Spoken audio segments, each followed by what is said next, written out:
want us to get used to solving inverse function problems and also solving some basic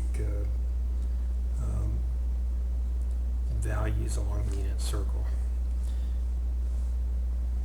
I know that we've looked at this before, but it's sometimes nice to just put it on paper so that we don't have to make a right angle. So we can have a little bit more getting used to values from the unit circle. I always know that sine opposite 30 is going to be half the hypotenuse, and if the unit circle is 1 unit long, it's going to be half of 1, which would be 1 half. Sine opposite 60 will always be radical 3 over 2. When we're looking at a 45, 90 degree right triangle, we have radical 2 over 2, radical 2 over 2, and we can make our statements regarding sine, cosine, and tangent from all of that. Well, when it comes to tangent, these are values we often forget, so I'm going to write these down. Like the tangent of 30 degrees is equal to the opposite over the hypotenuse, which I think we've done multiple times, but it's always good to write it down and have a look at it. So it's the numerator divided by the denominator, so I divide by the reciprocal of the denominator. This will be equal to 1 over radical 3, and when we rationalize that, it becomes radical 3 over 3. If we do the tangent of 60 degrees, it will be the opposite over the adjacent as well. So this will be radical 3 over 2 divided by 1/2. And just doing the work a time or two is very, very beneficial. Now, if we know the relationships of cotangent, that will make this quite easy too. So the cotangent of 30 degrees is going to be equal to the reciprocal of radical 3 over 3, or 1 divided by radical 3, but let's just say radical 3 over 3. So if I do the reciprocal of that, this becomes 3 over radical 3, and if I rationalize that again, I get 3 radical 3 over 3, which is equal to radical 3. And if I look at the cotangent of 60 degrees, that's equal to the reciprocal of radical 3 over 1, which is radical 3, of course. Then this would be 1 over radical 3. And when we rationalize that, we get radical 3 over 3. So these are nice to have so that we can refer to those from time to time. Now, I'm going to do a few of these problems dealing with just plain old, what's the cosine of 135 degrees? Well, I'm going to suggest that you, if you don't know the answer right off the top of your head, is to draw the angle 135. This would be 135. The reference angle here would be 45. That's 135 plus 45 gives us 180. And I know this would be radical 2 over 2 and radical 2 over 2. And if I get the right SIG ends, I know that in order to identify the ordered pair of the terminal point on that angle, we'll have to know that this would be negative and this would be positive. And I know this triangle helps me to reference what the cosine 135 is, which would be equal to the adjacent side, which would be equal to a negative radical 2 over 2. So that's one good example. Let's just look at cotangent of 120 degrees. And we said, well, let's draw a 120 degree angle if you don't know the answer to that right off the bat. So this would be 120. And this will be a 60 degree angle. To make up the components of that, I know sine opposite 60 is radical 3 over 2. Adjacent side is opposite 30, which would be 1/2. And the ordered pair for that terminal point, of course, would be a negative 1/2, comma, radical 3 over 2. And I'll put these up here as well. The ordered pair of that terminal point would be a negative radical 2 over 2, comma, radical 2 over 2. And we know that the cosine of the angle 135 is represented by the x value, the y value is representing sine. So that's why we said the cosine would be a negative radical 2 over 2. When we're talking about cotangent, we're looking at the cotangent of the 60 degree angle is what our concern is. And that's going to help me determine using this as my reference angle. And having this kind of little cheat sheet that we did overall, we know the cotangent of 120 will be equal to, in that quadrant, will be equal to, so the same as, the cotangent of 120 will be the same as cotangent of 60, but in that quadrant, cotangent has to be a negative value. So the cotangent of 60 will be equal to a negative radical 3 over 3. So if we want to do the math on this, but we've already done it here, and I'm talking about the cotangent of this angle would be the cotangent of the 6-degree angle, which will be made up of the components of these values in that quadrant. This will be negative, this will be positive, so when we do the cotangent is equal to the reciprocal of tangent of the 60, so we know that. And so this will be equal to a negative radical 3 over 3.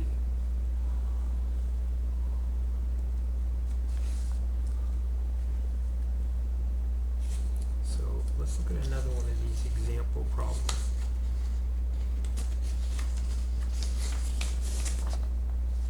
Let's look at the cotangent negative 1 of a negative radical 3. Now, the key here is to recognize a couple things.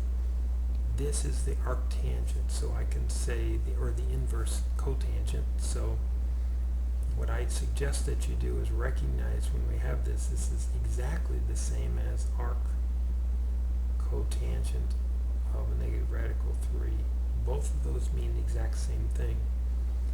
And always when we have this, when we dealt with the inverse functions, we know that the inverse cotangent of a value is always equal to an angle. And this is always equal to an angle. And then if we switch this around, we could say the cotangent of some angle is going to be equal to a negative radical 3. Okay, so this is rewriting this in terms of the cotangent of the angle will be equal to a negative radical 3. The other thing I want to suggest that you always do is recognize for the cotangent, what is the limited domain when we looked at the cotangent curve?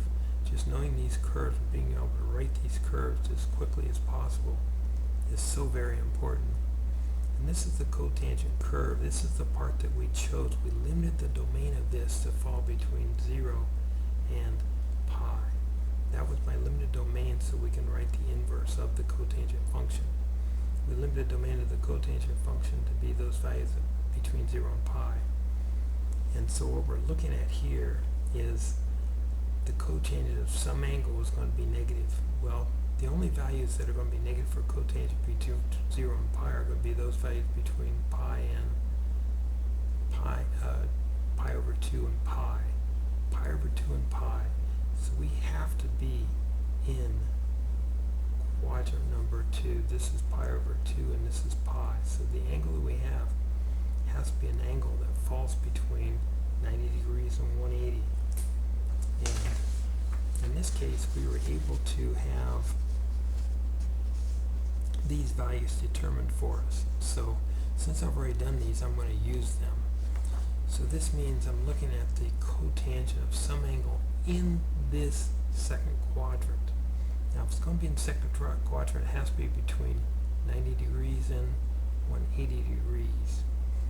And so the reference angle that's going to help me determine that is going to determine the value that we're looking for.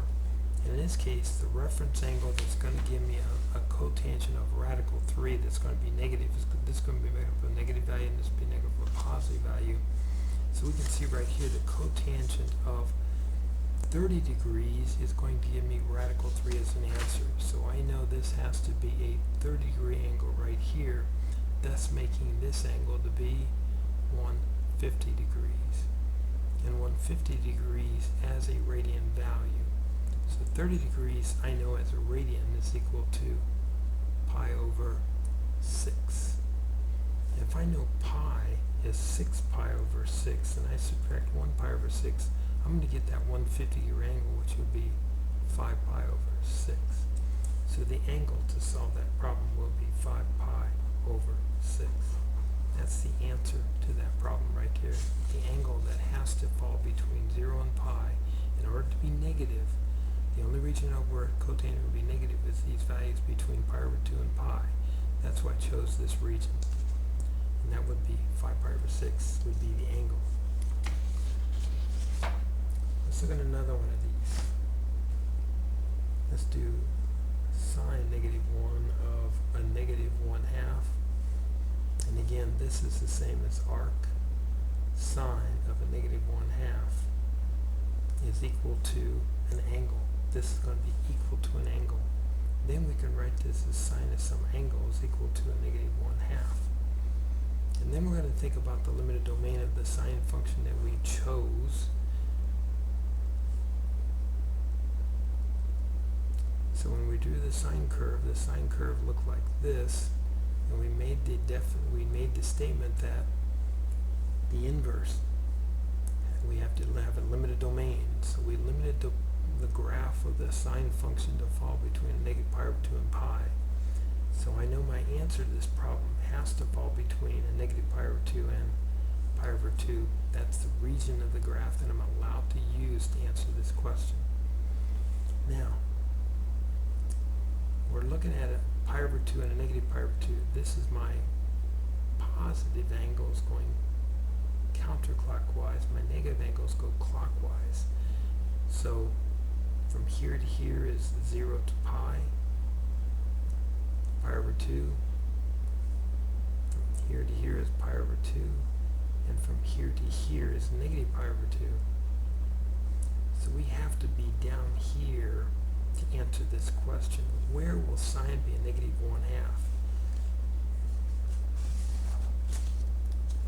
So the side opposite has to be equal to negative 1/2. So this would be a negative 1/2. So therefore this has to be a 30-degree angle. And the other component of this, since this has to be 1, this would be 60. This would be radical 3 over 2. And the ordered pair of this terminal point on that angle will be radical 3 over 2 comma negative 1/2. And the reference angle to make that happen will be a negative 30 degrees. So the angle for this to be negative 1/2 to fall between this limited domain is going to be, angle will have to be a negative 30 degrees, also known as a negative pi over 6. So that will answer that question. And another good question that we could look at dealing with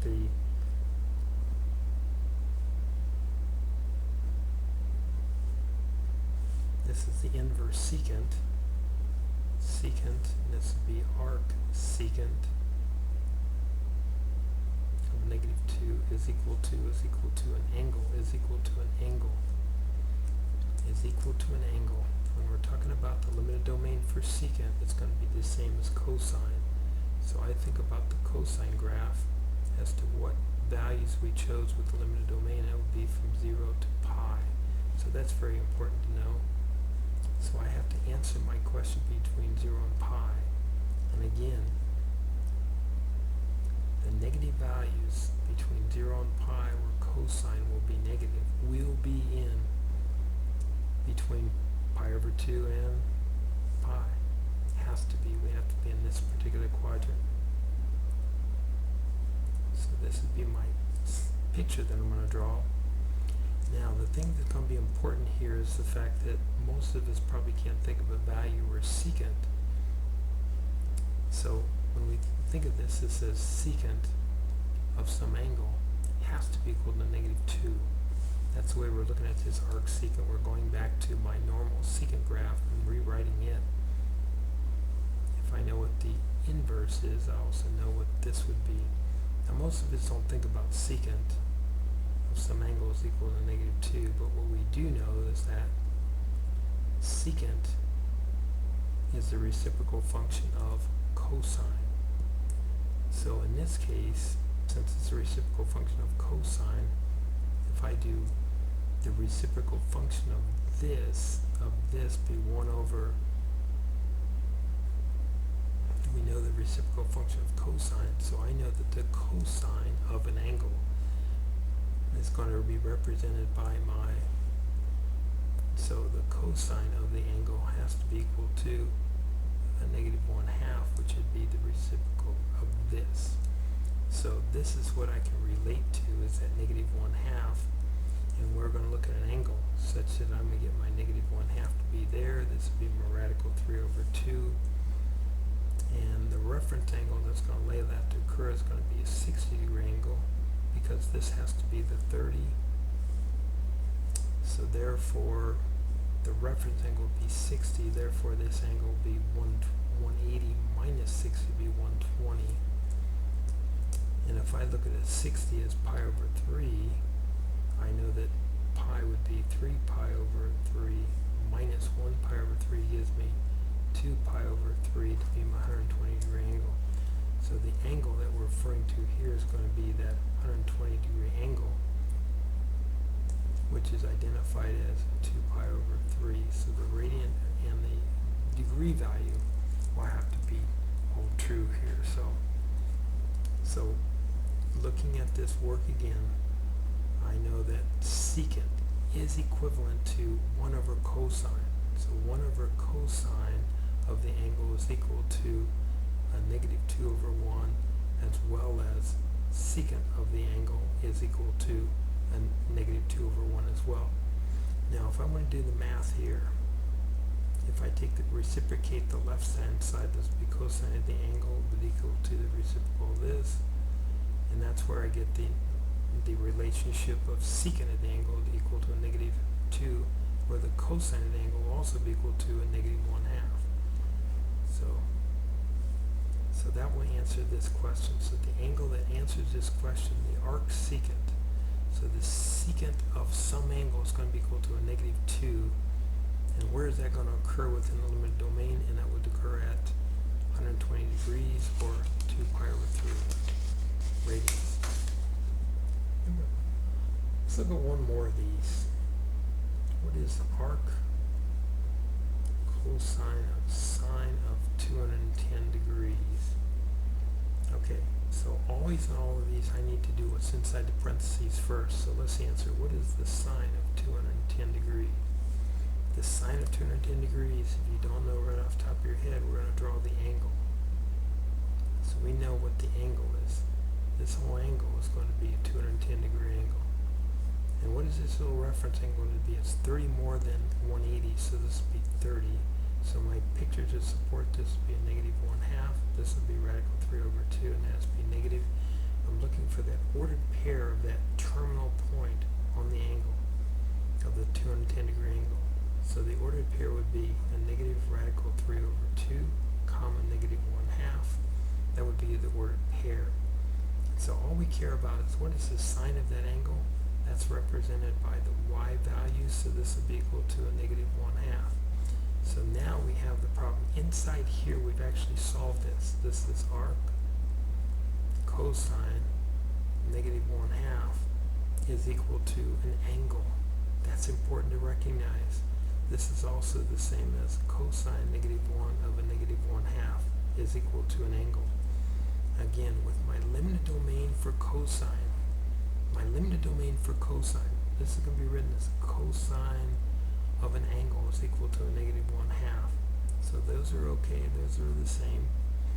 And where is the cosine equal to a negative 1/2? Well, my limited domain is between 0 and pi, if you recall. So the only place where cosine will be negative within that limited domain region will be in quadrant number 2, where cosine will be equal to a negative 1/2. And I'm just kind of piecing my picture together. If cosine is going to be a negative 1/2, I know that will be a negative 1/2 there. This has to be equal to radical 3 over 2. This will be equal to 1. And the place where that's going to occur is when that is a 60-degree angle right there. So the angle that's going to solve this, so we're looking for the angle that's going to make this true. And it's going to be this angle right here.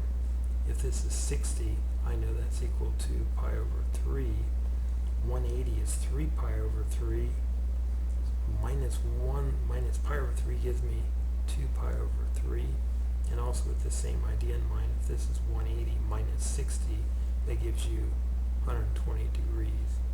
So the answer to this question will be, if we do this work inside, we get a negative 1/2. So this says arc cosine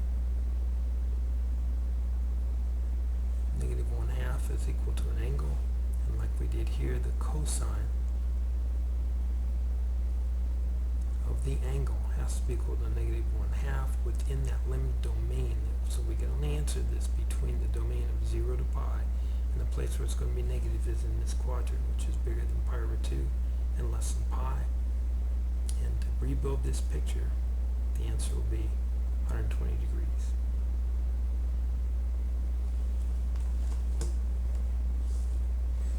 Remember, the inverse cosine, this is the value. This is the sine of 2tan represents a value, and that our cosine of that value is representing an angle, and that's what we solved for. So we solved this question for an angle.